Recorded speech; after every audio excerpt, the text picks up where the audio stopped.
तो अभी हम बात कर लेते हैं each and every single centre point का फिजिकल इंफॉर्मेशन के ऊपर, ताकि इसमें कौन कौन से जिस्मानी अज़ा आते हैं हर सेंटर पॉइंट्स के अलग अलग पॉइंट ऑफ व्यू से। याद रखिएगा, इस वीडियो के पॉइंट ऑफ व्यू से आप जितने भी मराकज़ को अंडरस्टैंड करेंगे या जिस्मानी पॉइंट ऑफ व्यू से उनके अज़ा को कैलकुलेशन के तौर पर काउंट करेंगे, तो ऐसी हालत के अंदर आपने इसको मरकज़ के तौर पर लेना है, ना कि बातिनी मरकज़ के पॉइंट ऑफ व्यू से। ये यहाँ पर मैं बात इसलिए क्लियर कर रही हूँ क्योंकि फ़िज़िकल सिस्टम के पॉइंट ऑफ व्यू से हर मरकज़ के अंदर प्लेक्सिस और हर मरकज़ के अंदर अपने ज़ाती ग्लैंड मौजूद हैं, जिसकी बेस के ऊपर इनको तमाम मरकज़ के अंदर डिवाइड किया गया है, ताकि बआसानी तरीके से उस जिस्म के हिस्से से जहाँ पर ये मरकज़ मंसूब है वहाँ की तमाम मालूमात और एक्टिविटी को बआसानी तरीके से अंडरस्टैंड और समझा जाए। लिहाजा आपने इसको बातिनी मरकज़ के पॉइंट ऑफ व्यू से नहीं लेना, क्योंकि बातिन के जितने भी मराकिज़ हैं या जितने भी लताइफ हैं उनके पॉइंट्स डिफरेंट जगह पर आते हैं।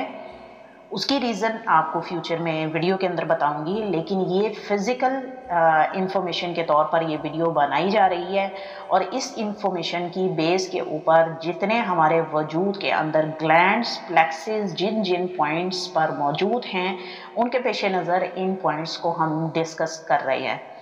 तो यहाँ पर ये बात क्लियर हो जाती है कि आपने इन मराकज़ की इंफॉर्मेशन को लताइफ की इंफॉर्मेशन के साथ बिल्कुल भी नहीं मिलाना। इसको आपने जिस्मानी मराकज़ की या जिस्मानी सेंटर पॉइंट से इसको अंडरस्टैंड करना है। तो बिना टाइम वेस्ट किए बढ़ते हैं हमारे आज के पहले सेंटर पॉइंट के ऊपर, जिसको हम अभी डिस्कस करने जा रहे हैं। तो जिस्मानी लिहाज से इंसानी वजूद के अंदर जो पहला तवानाई का मरकज़ काउंट किया जाता है, और इस तवानाई के मरकज़ के अंदर जिस्मानी लिहाज से कौन कौन से अज़ा शामिल होते हैं उस पर बात करते हैं। ये मरकज़ आपके जिनसी अज़ा को कंट्रोल करता है, बशमूल आपके प्रेनियम, आपके शरूनी फरुश, वो गदूद जो आपकी इंदामे नहानी या अज़ुए तनासल से जुड़े हुए होते हैं, आपका प्रोस्टेट अगर आप मर्द हैं, आपका मसाना, आपकी निचली आंत और आपका मक़अद। इस तवानाई के मरकज़ का ताल्लुक रिप्रोडक्शन और परवरिश से है। जिनसियत के ख़ात्मे और जिनसियत की शनाख्त ख़वातीन में एस्ट्रोजन और प्रोजेस्टेरोन और मर्दों में टेस्टोस्टेरोन हार्मोन्स इस मरकज़ से मुंसलिक हैं। ये तवानाई का पहला मरकज़, इसके अंदर इंफीरियर मेसेंट्रिक नर्व प्लेक्सिस भी शामिल है, जिससे ये वाबस्ता होता है। तवानाई का दूसरा मरकज़ जिस्मानी लिहाज से कौन कौन से अज़ा इसमें आते हैं। ये मरकज़ आपके नाफ के पीछे और थोड़ा सा नीचे आता है। ये बैज़ादानी, रहम, बड़ी आंत, लबलबा और कमर के निचले हिस्से पर हुकूमत करता है। इस मरकज़ का ताल्लुक गुप्त अमले इन्हिज़ाम, इखराज और खाने की तवानाई में तकसीम करने से है, जिसमें हाजमा के ख़मरों और जूसेस के साथ साथ एंजाइम और हार्मोन्स शामिल हैं। ये मरकज़ आपके खून के अंदर चीनी यानी शुगर की सतह को मतवाज़न रखते हैं, और ये मरकज़ सुपीरियर मेसेंट्रिक नर्व प्लेक्सिस से भी वाबस्ता है। तीसरा तवानाई का मरकज़ जिस्मानी लिहाज से कौन कौन से अज़ा इसमें आते हैं। ये तवानाई का मरकज़ आपके गट के गड़े में वाक़या होता है, यानी मैदा, छोटी आंत, तिल्ली, जिगर, पित्तताशी, एड्रीनल ग्लैंड और गुर्दों पर हुकूमत करता है। मुतलका हार्मोन्स में एड्रीनलिन और कोर्टिसोल, गुर्दे के हार्मोन्स और केमिकल जैसे रीनाइन और एंजियोटेंसिन, ऑर्थोपोइटिन और जिगर के तमाम खामरों के साथ साथ पेट के एंजाइम जैसे पेप्सिन, ट्रेप्सिन, काइमोट्रेप्सिन, हाइड्रोक्लोरिक एसिड शामिल हैं। इस तवानाई के मरकज़ का ताल्लुक सोलर प्लेक्सिस से भी है, जिसे सिलियाक प्लेक्सिस भी कहा जाता है। अभी ये जो 3 मराकज़ मैंने आपके साथ डिस्कस किए हैं, ये जिस्मानी अज़ा की निशानदही करवाने के लिए इन पॉइंट्स को डिस्कस किया है।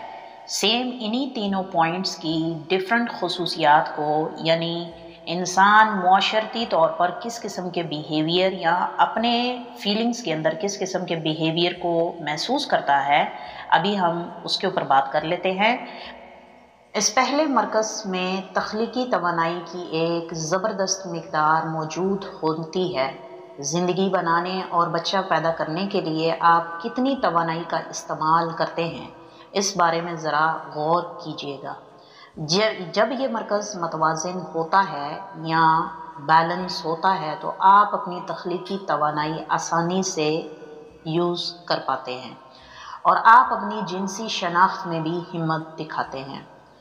فیلنگز کے پوائنٹ آف ویو سے اس مرکز سے ریلیٹڈ جو خصوصیات شامل ہیں اس میں جنسی خرابیاں ہونا یا جنسی خوبیاں ہونا، جنسی لت ہونا یا جنسی کنٹرول ہونا، جنسی بے چینی ہونا، جنسی الجھن، درد، چھیڑ چھاڑ، صدمہ اور جنسی طور پر نامردگی شامل ہے۔ دوسرا توانائی کا مرکز سماجی نیٹ ورکس کے ڈھانچے، تعلقات، سپورٹ سسٹم، خاندان، ثقافتوں اور باہمی تعلقات سے متعلق ہے۔ اس کے بارے میں اگر آپ سوچیں اور غور کریں کہ اگر اس کو استعمال میں لایا جائے یا اس کو کنٹرول میں رکھا جائے یا اس مرکز کو جب کبھی یوز میں کیا جائے تو یہ مرکز توازن ہونے پر ہی آپ اپنے ماحول اور دنیا دونوں میں خود کو محفوظ اور سیکیور محسوس کرتے ہیں۔ اس مرکز کے ایکٹیویٹ ہونے پر جس قسم کی کیفیات انسان کے وجود کے اندر ظاہر ہوتی ہیں، جذبات کی صورت میں، کیفیات کی صورت میں، اس میں انسان جب کسی کام کو کرتا ہے اور اس کو افسردگی ہوتی ہے، شرم محسوس ہوتی ہے، درد محسوس ہوتا ہے، کم اہلی کم تری محسوس ہوتی ہے، شرمساری محسوس ہوتی ہے یا اس کو وکٹمائز کیا جاتا ہے، ایسی کیفیات کا ابھرنا عام بات ہے۔ تیسرا توانائی کا مرکز ہماری مرضی، طاقت، خود کی اہمیت، نقصان سے وابستہ ہے۔ کنٹرول، ڈرائیو، جارحیت اور غلبہ پر مسابقتی مرکز کے تعلق سے جانا جاتا ہے۔ ذاتی عمل، طاقت، خود اعتمادی، ہدایت، انسٹرکشن، نیت وغیرہ شامل ہیں۔ جب یہ مرکز متوازن ہوتا ہے، آپ اپنی مرضی، اپنی ڈرائیو کا استعمال کرتے ہوئے اپنے ماحول اور اپنی زندگی کے حالات کے پیش نظر کام یا ایکٹ کرتے ہیں۔